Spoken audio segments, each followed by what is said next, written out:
वर्तमान यही digital जुगरे internet और मोबाइल फोन रो व्यवहार दिनकू दिन बढ़ी चली शिशु मानकर ऑनलाइन जगत रे सुरक्षित रखिबा उद्देश्य रे ओडिशा राज्य शिशु अधिकार सुरक्षा आयोग और चाइल्ड फंड इंडिया उभयंक मिलित प्रयास रे एक पायलट प्रकल्प आरंभ कराइछि।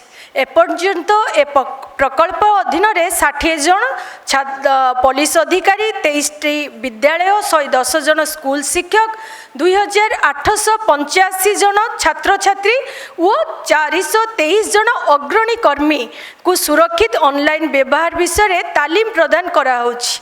एही प्रक्रिया को सारा ओडिशा रे विस्तृत भावे कार्यकारी करिबा पई ओडिशा राज्य शिशु अधिकार सुरक्षा आयोग और चाइल्ड फंड इंडिया को सहयोग रे सचेतनता किट प्रस्तुत करा जाइछि।